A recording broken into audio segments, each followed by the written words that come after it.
오늘 말씀은 요한복음 11장 17절에서 27절까지의 말씀입니다.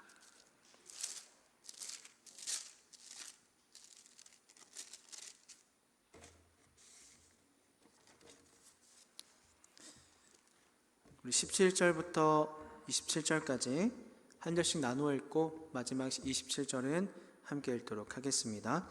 예수께서 와서 보시니 나사로가 무덤에 있은지 이미 나으리라. 베다니는 예루살렘에서 가깝기가 한 오리쯤 되매 많은 유대인이 마르다와 마리아에게 그 오라비의 일로 위문하러 왔더니 마르다는 예수께서 오신다는 말을 듣고 곧 나가 맞이하되 마리아는 집에 앉았더라. 마르다가 예수께 여짜오되 주께서 여기 계셨더라면 내 오라버니가 죽지 아니하였겠나이다. 그러나 나는 이제라도 주께서 무엇이든지 하나님께 구하시는 것을 하나님이 주실 줄을 아나이다. 예수께서 이르시되 내 오라비가 다시 살아나리라. 마르다가 이르되 마지막 날 부활 때에는 다시 살아날 줄을 내가 아나이다. 예수께서 이르시되 나는 부활이요 생명이니 나를 믿는 자는 죽어도 살겠고 무릇 살아서 나를 믿는 자는 영원히 죽지 아니하리니 이것을 내가 믿는. 함께 읽겠습니다. 이르되 주여 그러하외다. 주는 그리스도시요 세상에 오시는 하나님의 아들이신 줄 내가 믿나이다. 아멘. 이 말씀을 가지고 그것이 끝이 아닙니다 라는 제목으로 함께 은혜를 나누고자 합니다. 세상의 관점에서 볼 때 죽음은 곧 끝입니다. 죽음은 피할 수도 막을 수도 없는 것이죠. 그렇기 때문에 죽음에 관한 생각들은 괜시리 부정적인 마음이 들게 합니다. 그리고 이러한 죽음이 나의 가족이나 친구들에게 찾아온다는 것을 생각하기만 해도 큰 충격으로 여겨질 것 같습니다. 이러한 이유들로 사람들은 죽음에 대해 생각하거나 말하기를 꺼려합니다. 부정탄다고도 하는데요. 병원을 가면 4층은 F층으로 표시를 하거나 또 옛날 아파트 등을 가보면 3차 다음 4차가 아니라 3차 다음에 5차로 시작이 되는 경우가 등등 있습니다. 혹시 여러분 제 핸드폰 번호를 아시나요? 4465에 4441입니다.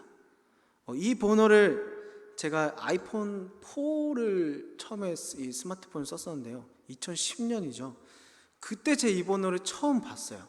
대리점에 가서 개통을 하고 여러 가지 번호를 보여줘. 그런데 저는 이 번호가 입에 너무 쫙 붙더라고요. 외우기도 쉽고 4465, 4441, 4465, 4441. 그런데 제가 이 번호를 한다니까 대리점 사장님 말리시는 거예요. 이거는 되게 좀 안 좋은 의미라서 되게 안 나갔던 번호라고 하더라고요. 뭐하러 이렇게 죽을 사자가 들어간 번호를 고르냐. 저를 말리셨던 생각이 납니다. 재수없다. 그럼 재수없다고. 근데 저는 10년, 12년, 11년 때까지 이 번호를 쓰고 있는데 그렇게 재수없는 일은 겪어보진 못한 것 같습니다. 사람들이 왜 이런 것들을 거를까요? 부정탄다 생각할까요? 바로 이 사가 죽음을 의미하기 때문이죠.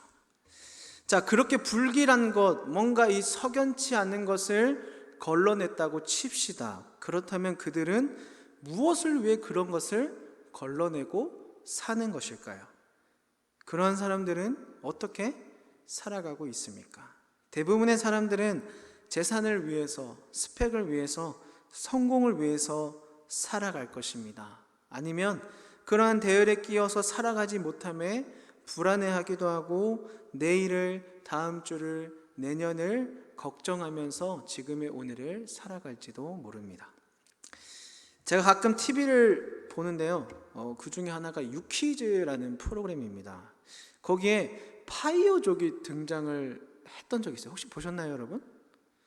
저는 파이어족이 등장한다길래 그런 민족인가, 정글의 법칙 그런 건가 이렇게 생각을 했는데 이 파이낸셜 인디펜던스 리타이어 얼리, 영어가 좀 어렵네요. 즉 일찍 경제적으로 독립한 사람들, 조기 은퇴를 한 사람들을 파이어족이라고 하더라고요. 한 40대 여성분이 나와서 이제 MC들과 인터뷰를 했습니다. 사회자가 질문을 했어요. 왜 이런 결정을 했냐? 왜 충분히 지금도 일할 수 있는데 조기 은퇴를 결정했냐 물으니까 남편과 상의를 해봤다고 하더라고요. 우리가 살아봐야 이제 몇십 년을 더 살 것인데 나중에 늙고 그렇게 생을 마감할 것인데 지금까지 일을 위해서, 가정을 위해서 살아왔다면 이후부터는 나를 위해서 사는 것이 좋지 않을까라는 이야기를 부부가 하게 되었고, 그렇게 서로가 결정을 하고 조기 은퇴를 하게 되었다는 인터뷰를 봤습니다. 제한된 인생에서 이런 결정을 내렸구나라는 생각이 들었었습니다. 한번 생각해 봅시다. 만약 저와 여러분이 교회를 다니지 않았다면, 예수님을 알지 못했고 누구도 나를 전도하지 않았고 내 가족 중에 아무도 교회를 다니는 사람이 없었다면, 기독교라는 것에 전혀 관심을 두지 않고 살았다면 지금 저와 여러분은 무엇을 위해 살아가고 있을까요? 그리고 하루 종일 경쟁과 치열함으로 이 삶을 살아가는 중에 지친 우리의 심신을 무엇으로 위로하며 살고 있을까요? 세상의 관점에서 볼 때 죽음은 곧 끝입니다. 그러나 예수님을 따르는 우리는 그것이 끝이 아님을 알고 있습니다. 하나님의 말씀을 통해 예수님이 죽음을 포함한 모든 것을 다스리시는 하나님이시라는 것을 우리는 알고 있는 것이죠. 오늘 말씀은 죽음이 끝이 아님을 알게 하시는 예수 그리스도를 보게 합니다.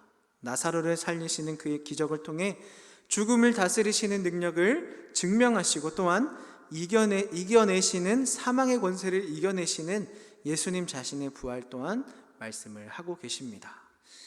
예수님이 죽음을 포함한 모든 것을 다스리신다는 것, 그를 믿는 자는 영원한 생명을 누린다는 이 놀라운 사실은 주님이 다시 임재하시는 그때 부활의 은혜를 누리게 하시는 것뿐만 아니라 예수 그리스도를 믿는 자는 부활 전에 이미 그의 삶 속에서 이 부활을 믿는 자의 삶을 살아가게 된다는 것이죠. 마치 세상에 끝이 있음을 알고 죽음이 있음을 알고 자신의 삶을 결정하고 목표를 세우고 살아가는 사람들처럼 우리도 부활이 있음을 알고 있으므로 우리의 삶을 결정하고 목표를 세우고 살아가게 된다는 것이죠. 본문에 등장하는 나사로는 자매인 마르다와 마리아와 함께 지내는 사람이었습니다. 베단이라는 동네에 살던 자인데요, 이 나사로는 예수님으로부터 친구라고 불릴 정도의 사랑을 받는 자였습니다. 그가 죽었다는 소식을 접하신 예수님께서는 애통해하시며 눈물을 흘리실 정도였죠. 예수님은 친구 나사로를 죽은 자들 가운데서 일으키심으로써 죽음을 다스리시는 능력을 보이십니다. 뿐만 아니라 이 놀라운 역사는 하나님의 선하심과 고통당하는 사람들을 향한 그리스도의 긍휼을 드러내고 있습니다. 오늘 함께 보는 이 말씀이 우리의 치열한 삶의 현장 속에서도 그리스도인으로서의 나를 잃지 않도록 붙드시는 하나님의 위로가 되기를 바랍니다. 내가 처한 어려움과 힘든 삶들이 내 삶의 끝이 아님을 깨닫게 하시고 그곳에 나 혼자 두지 않으시고 나의 필요를 채우시는 하나님의 사랑을 깨닫는 시간이 되기를 바랍니다. 고난 가운데서도 하나님의 영광을 보게 하는 예수님의 능력을 신뢰하면서 그것이 끝이 아니다, 너의 끝은 이것이 아니다, 그러니까 나에게 오라 라고 말씀하시는 부르심에 응답하는 귀한 시간이 되기를 바랍니다. 첫 번째로 나눌 은혜는 하나님은 때론 더디 오신다는 것입니다. 우리의 몸은 채울 수 없는 욕망으로 가득합니다. 우리는 무언가 하고 싶을 때 당장 하기를 원하죠. 그렇게 안 되면 답답하고 화가 나는 게 우리입니다. 그런데 불행하게도 우리는 이런 빨리 해줘, 당장 갖고 와, 이런 사고방식을 나 자신과 주위 사람들뿐만 아니라 하나님께도 적용을 한다는 것이죠. 하나님께 애원하고 또 원망하고 불평하고 도움을 구하면서 하나님의 일하심을 기대하고 기도했지만 그것이 바로 응답되고 또 응답이 잘 이루어졌다라는 기억은 저에게는 잘 없는 것 같아요. 본문이 말하는 것은 하나님은 때론 더디 오신다는 것이죠. 하나님은 하나님의 시간표에 따라 일하고 계십니다.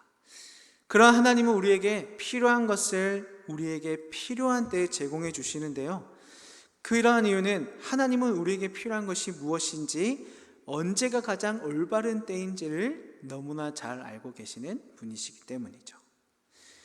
1절에서 7절의 내용입니다. 우리가 읽진 않았지만 이때 나사로는 병들어 죽어가고 있었습니다. 이 순간 나사로의 가족이 가장 원했던 것은 무엇일까요? 당연히 나사로가 병을 이겨내고 건강해져서 다시 예전처럼 건강하게 지내는 것이었을 뿐입니다. 뿐만 아니라 나사로의 가족들은 이 위기를 극복해낼 방법, 해결할 수 있는 길을 이미 알고 있었습니다. 그들은 그를 고치실 분이 누구인지를 알고 있었는데요. 그는 바로 예수님이시죠. 마리아와 마르다와 나사로의 가족은 예수님과 아주 친밀한 관계를 가지고 있었습니다. 예수님은 그들의 집에서 머물면서 식사를 하기도 하셨고, 그들은 예수님을 따르는 제자임과 동시에 친구의 관계를 맺고 있었죠. 게다가 나사로의 가족은 예수님이 치료받아야 할 사람들을 고치시는 걸 이미 본 사람들입니다. 이미 그들은 경험했고 알고 있는 것이죠. 그러한 능력을 가지신 예수님이 당연히 친구로 가까운 자로 여기는 우리의 오라버니, 이 나사로 또한 고쳐주실 것을 의심하지 않았습니다. 나사로의 가족들은 예수님이 나사로가 아픈 것을 아시면 곧바로 달려와서 치료해 주실 것을 기대했습니다. 그러나 예수님은 다른 계획이 있으셨죠. 5절에서 6절 말씀입니다. 예수께서 본래 마르다와 그 동생과 나사로를 사랑하시더니 나사로가 병들었다 함을 들으시고 그 계시던 곳에 이틀을 더 유하시고, 이런 내용입니다. 예수님께서 마르다와 그의 자매와 나사로를 사랑했지만 예수님께서는 나사로가 아프다는 소식을 들으시고 계시던 곳에 이틀을 더 머무셨다.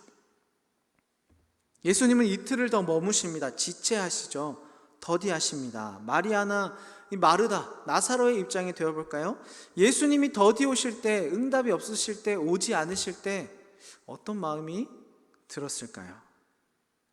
그들은 예수님과 자신들의 관계에 대해서 어떤 답을 정답으로 내릴 수 있었을까요?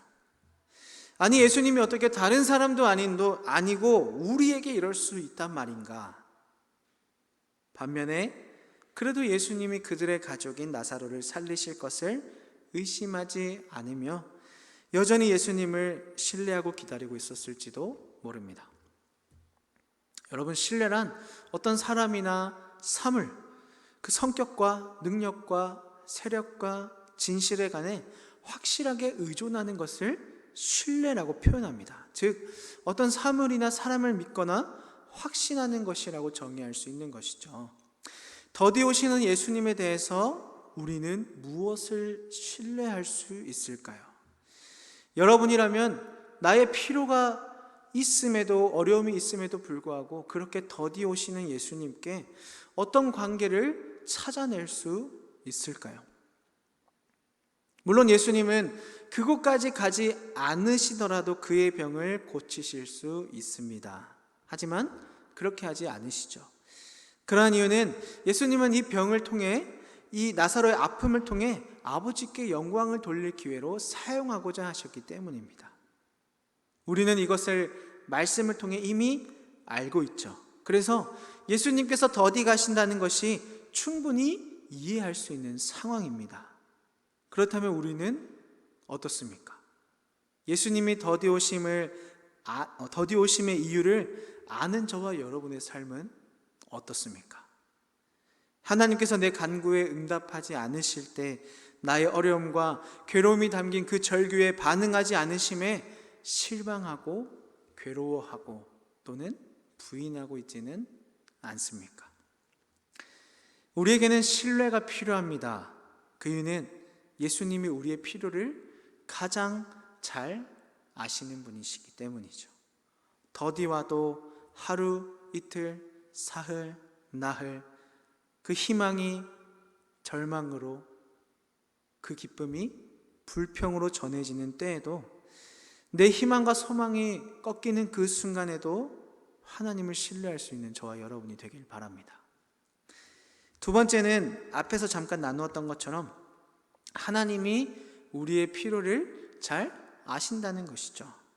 마태복음 7장 11절 말씀입니다. 너희가 악한 자라도 좋은 것으로 자식에게 줄 줄 알거든 하물며 하늘에 계신 너희 아버지께서 구하는 자에게 좋은 것으로 주시지 않겠느냐.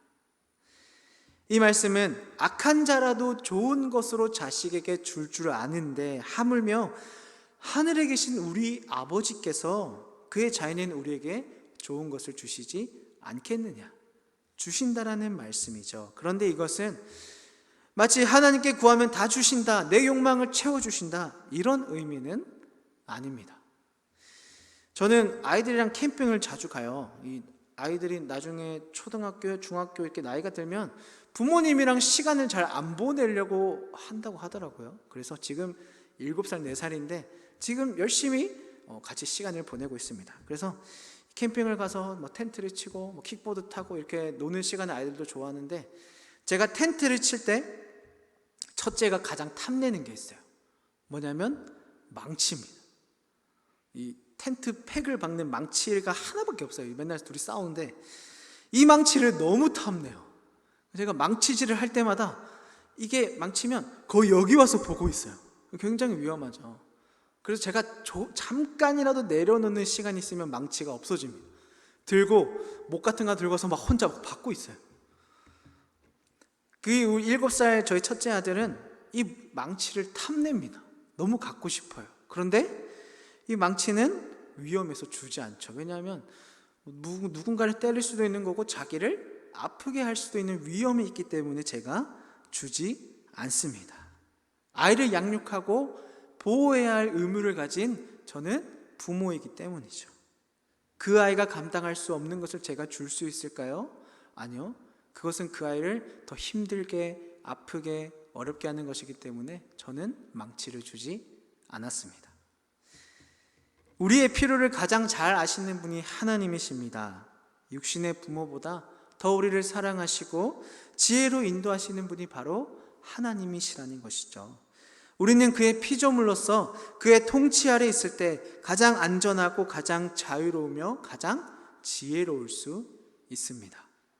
즉 하나님의 뜻이 우리에게 있어서 가장 최선이라는 것이죠.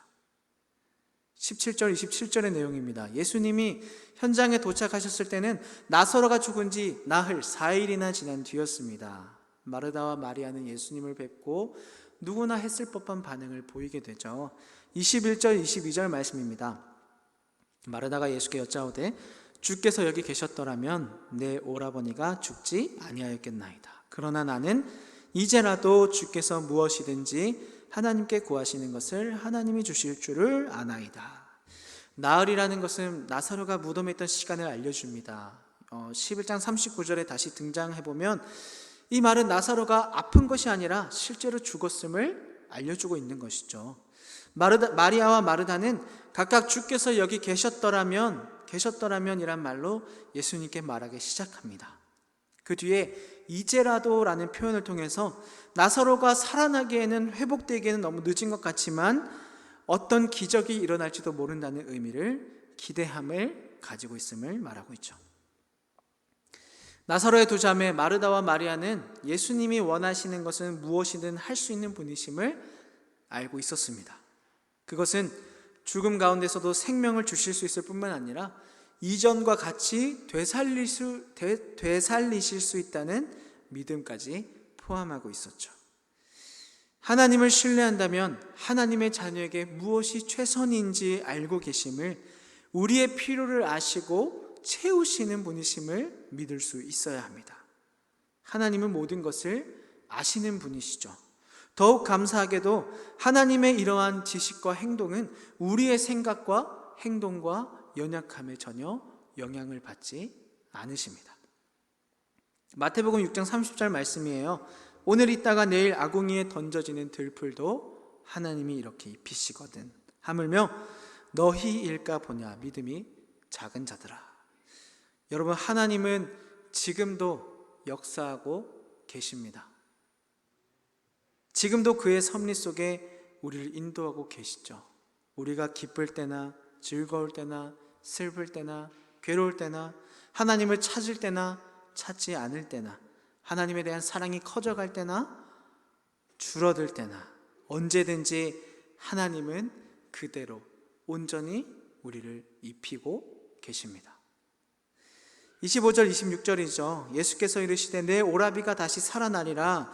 예수께서 이르시되 나는 부활이요 생명이니 나를 믿는 자는 죽어도 살겠고 무릇 살아서 나를 믿는 자는 영원히 죽지 아니하리니 내가 이것을 믿느냐. 감사하게도 예수님이 마르다에게 하신 이 말씀은 오늘날 우리에게도 동일한 진리입니다. 변함이 없는 것이죠. 여전히 예수님은 부활이요 생명이십니다. 예수님이 우리 죄를 대속하시기 위해 십자가에서 성취하신 이 일을 믿을 때 우리는 영원한 생명을 받게 되는 것이죠.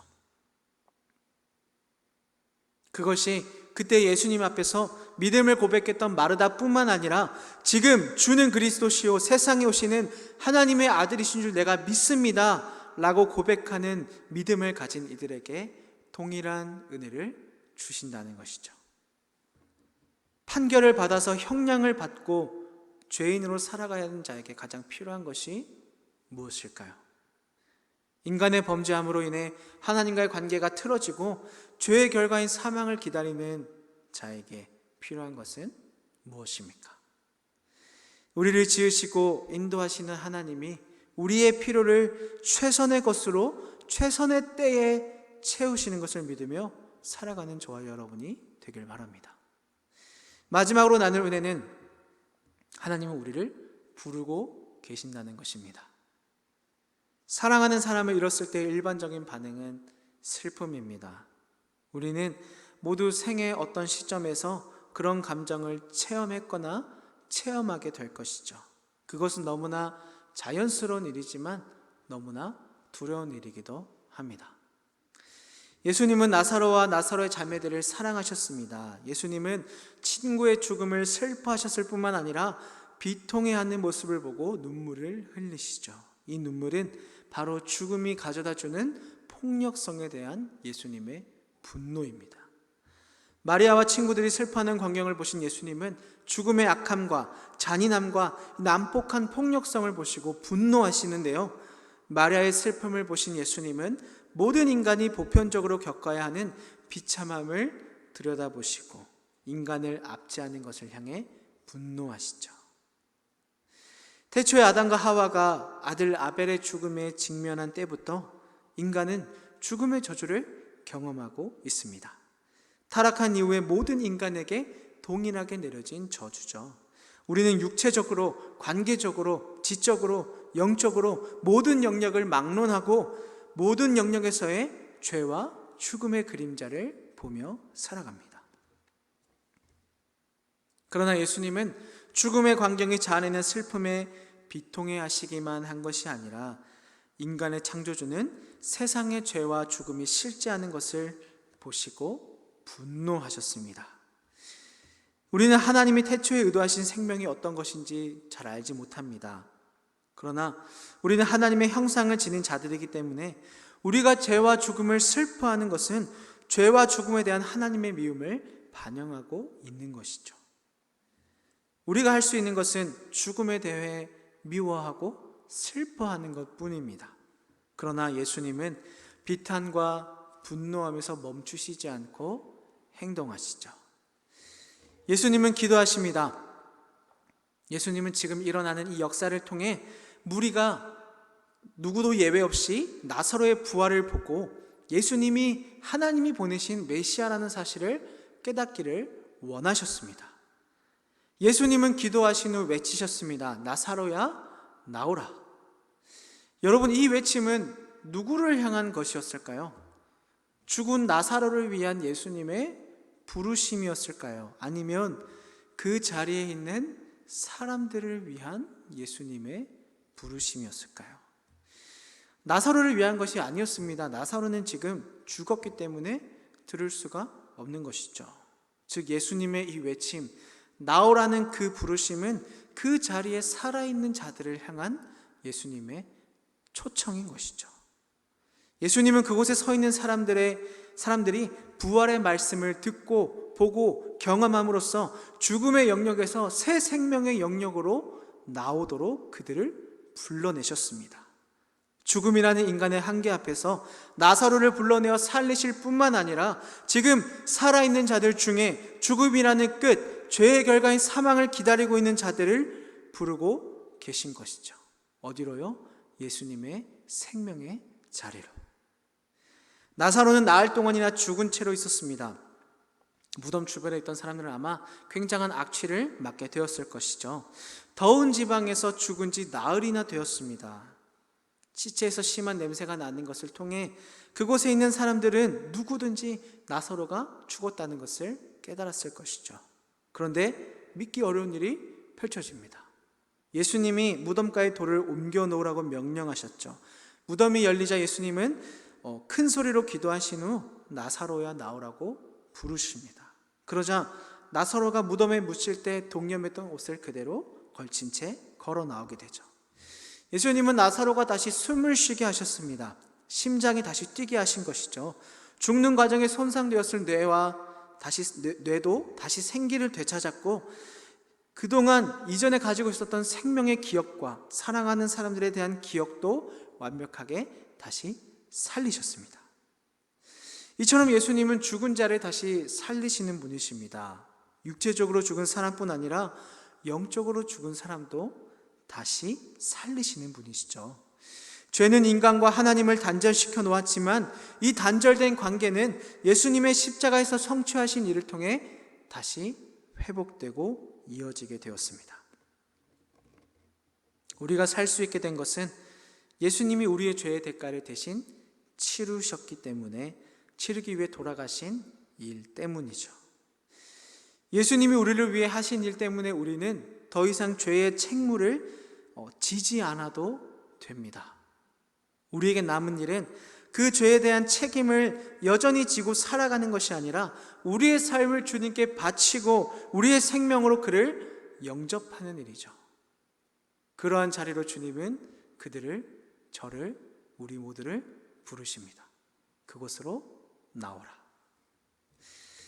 말씀을 마무리하겠습니다. 고린도전서 1장 18절 말씀입니다. 십자가의 도가 멸망하는 자들에게는 미련한 것이요 구원을 받는 우리에게는 하나님의 능력이라. 우리의 삶이 미련해 보일 수 있습니다. 세상 사람들에게는 우리가 교회를 가고 예수님을 믿는다고 고백하고 헌금을 하고 봉사하고 살아가는 모든 것이 가치 없는 것으로 보일지도 모르죠. 그러나 하나님은 그 미련한 것으로 세상의 지혜를 나타내시는 분이십니다. 그러한 하나님이 우리를 부르고 계십니다. 너의 끝은 그곳이 아니다. 내가 때론 더디게 너에게 가더라도 실망하지 마라. 너의 필요를 아는 나는 하나님이다. 그러니 너는 이곳으로 오라. 우리의 삶을 주님께 바치고 주님을 우리의 생명으로 영접하는 자리로 부르시는 주님의 그 부르심에 어떻게 응답하시겠습니까? 그 부르심을 기억하면서 우리의 모든 곳에서 하나님을 경배하며 살아가는 저와 여러분이 되길 바랍니다. 우리 함께 찬양하면서 하나님께 영광 돌리겠습니다.